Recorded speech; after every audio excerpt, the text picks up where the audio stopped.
Welcome to Crow and Klein here today with a daily energetic check-in. I am using the Dreamweaver's Oracle, and we do have a card of focus today. And it is number 35. All the threads of fate must bend. Beautiful card. So when we're talking about this, we're talking about being flexible. I mean, obviously, right? With all the threads must bend. Being resilient and also being really adaptable to our situations, right? Because there's no such thing as a situation that's perfectly set in one state of being.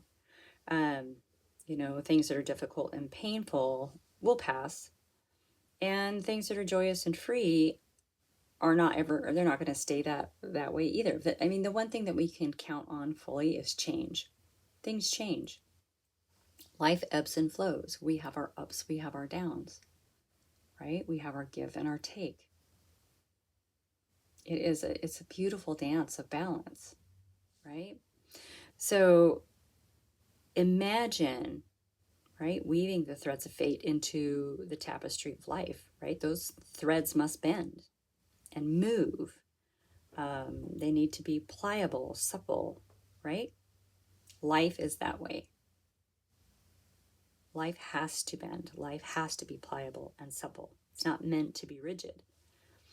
So your experience now is requiring you to just be adaptable to conditions and be flexible to how you respond to them. All right. This is how we build resilience. This is how we meet life on life's terms, right? While continuing to pay attention to our dreams and desires. That's how we get the most meaningful life. Okay? All of life is an experience. You are a story that's always in motion. You're always changing, dancing with the Dreamweavers, and then when we're doing this, we are dreaming and we are, focusing on desires and goals and things that make our hearts sing, right? When we dance with the Dreamweavers, that we then surrender those desires and we allow that curiosity then to lead us into kind of dark and uncharted territories, right? That's an adventure. That's a journey. That's a leap of faith. That's exploration. That's self-discovery. So when this card comes up, it's suggesting that right now is a good time for you to release some rigid ideas of how you think things should be, right? How the form of things should be, how another person should be, and just allow a state of wonder and curiosity, right? And we can do that by letting go of assumptions, expectations, right? And just be in that moment, be present. There might be some beautiful opportunity being offered to you right now. And when we're so rigid, we tend to be unaware of those things as they come towards us, right? This is why you're being asked to be flexible and pliable and adaptable right now in all ways, okay? Fate's brought you to this moment, but destiny is going to be what you make it mean, right? I am loving this card. So yeah, be free, be flexible, be, all of those things. Be open, be curious. I actually had a tarot deck out, but I think I really want to go, pardon my reach there, with the Mermaid Tarot with us for some reason. That ebb and flow, that watery feel, that fluidity, it needs a little bit of a watery deck here. So let's do that. I can shuffle the cards here. And here we go. Thank you for being here. I am honored to be able to bring you this message today. I hope you're all doing well. It is a beautiful day outside. Please keep in mind this is a general reading for the collective, okay? Take it as it resonates. If it's not for you, it's not for you.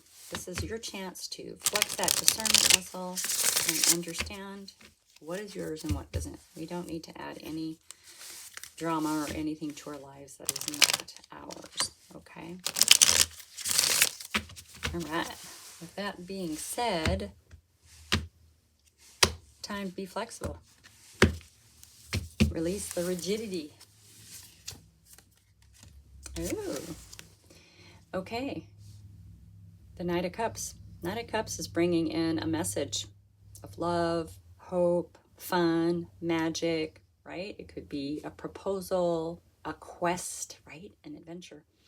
So when we're talking about our card of focus here, it does say that by releasing the rigidity, that there may be some opportunity that's trying to come to you.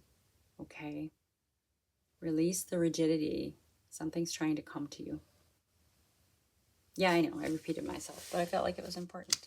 If ever I repeat something, it definitely feels like it's important, okay? Because I don't always do it consciously. In your energy, the Hermit.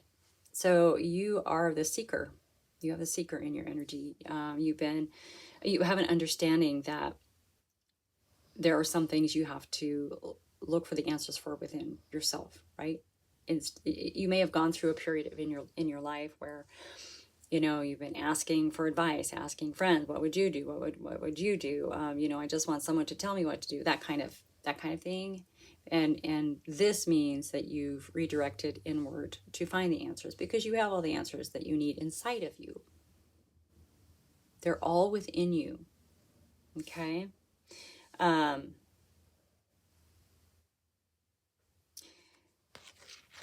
It might be time to come out of this. Just a thought. You've been looking internally for answers for so long, right? And that's a good place to be. But it might be time to start looking outward a little bit, because there is something around you in your orbit. All right. Keep in mind the Nine of Swords. Yeah, there's something definitely keeping you up at night. What is that? This is sleepless nights. It's kind of worry and anxiety. Swords are of the mind, so it's the mind spins, right? So there's something that's worrying you right now, okay? And this could be why you're going within, but it really feels like you're being asked to really take a look around you. There is a message of some sort coming to you. You know, maybe it is coming from within you, but it really feels like it's going to come to you in a different way, okay? Like I said, with our card of focus, when you release that rigidity, right, and you become more adaptable to your situations, you lose the sort of the need to force the outcome, your expectations, all of that.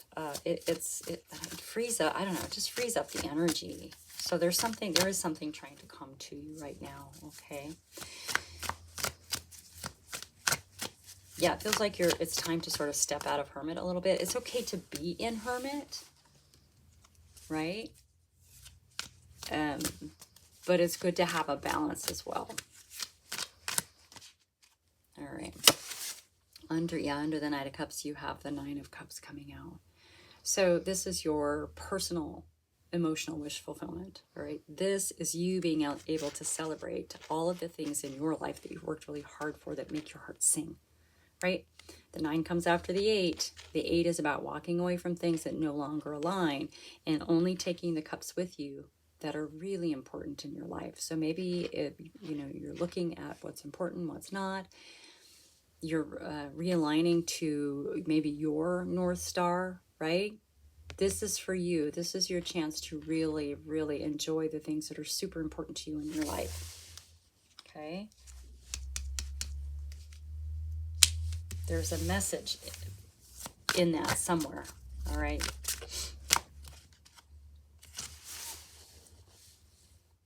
Yep, under the Hermit card, we have the Seven of Cups. So, it's a card of opportunity. It can be a card of confusion. There is a little bit of confusion in this reading right now, right? Because you've gone inward and it feels like you want to stay there, right? But there's something that's calling you. There's something that's calling you that's trying to bring you back into the world, okay? So this can be a little bit of confusion. This can be like, I'm not sure which way to go. I don't know which way to go. Which could be why you're in this seeker mode. But sometimes if we overthink things, things can pass us by. So that might be something that's going on. Or maybe you're taking a look at every teeny tiny little thing, and sometimes we just need to take a step in a direction. Okay. And if that direction doesn't feel right after a while, then you pivot and you take another cup, right? So I'm going to say that in your energy, this card is that you are aware of opportunities, right? That are in alignment with your wishes and dreams. Okay. And you're exploring them, but you're exploring them internally. You're really, really in your head about them. It's time. It's time to step out of your head and step into your heart. There's something there. There's some kind of message. I mean, it could be a sign, a synchronicity. It could be a butterfly. I mean, whatever your signs and synchronicities are. Something of a confirmation, perhaps. Under that Nine of Swords, we have the Temperance card, which is beautiful because this is divine timing. So this is happening exactly when it's supposed to happen, right? This energetic card here is just a reminder to chill out, stay flexible, be adaptable, go with the flow. Go with the flow. And we have the Three of Wands coming out under that 9. So now typically the Three of Wands is about taking action, right? On plans that you've made on how you're going to build your world, right? Plans of moving forward. In this particular deck, as you can see, those 3 wands are actually crossed in front of our character, and there's a magnifying glass. Okay. So to, look at some details. Maybe look a little closer, which I like coming out with this 9 of Cups, because these cups that you've kept after walking away from cups with the 8 are really, really important. Take a look at those. I think there might be a clue or a message in the things that are most important to you in your life.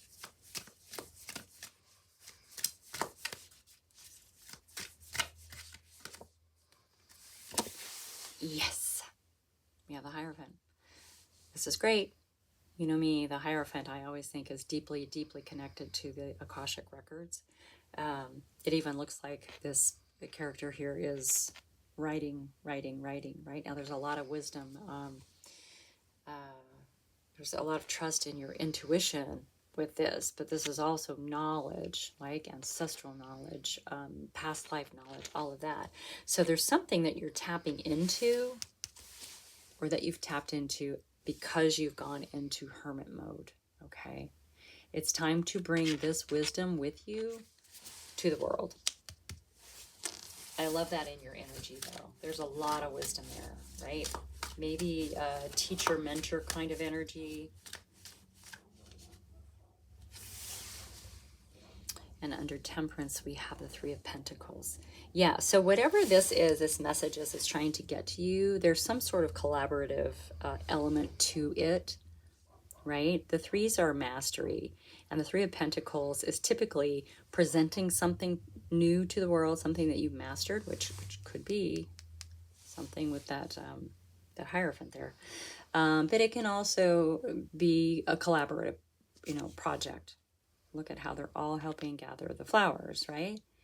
So there's something group-oriented. There's a collaborative element to whatever this message is that's coming in. Okay. Well, and the 3 of Pentacles with collaboration. Collaboration is kind of an ebb and flow dance in its own right. Okay. And we have the Moon coming out. I'm not surprised, because there are definitely some unknown elements as we're, surrendering our desires to the dream weavers, right? As the fabric of our life is being woven, there are unknown elements, and it's okay to embrace those and treat them as an adventure, right? Sure, it can be a little, nerve-wracking, whatever, that we don't like to not know what's going to happen, right? But sometimes that's part of the journey. It's just allowing it to unfold one step at a time in front of us.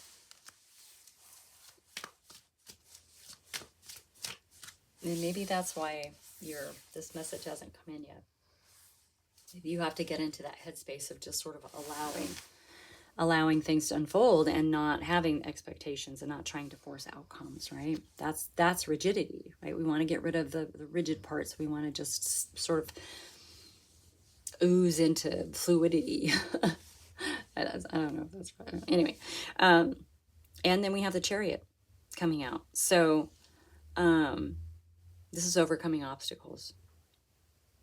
Maybe you've been, sit with this Nine of Swords, maybe you've been really fighting some things in your head, right? Time to step into your heart and just go with the flow. This is really about flow and adaptability. Well, and adaptability, right? Fluidity. Be curious. Be in a state of wonder with what's coming next, because something cool is going to happen next, okay? All right, that is your message for today. Please hit that thumbs up button if this resonates at all. Share with your besties, and I will see you next time.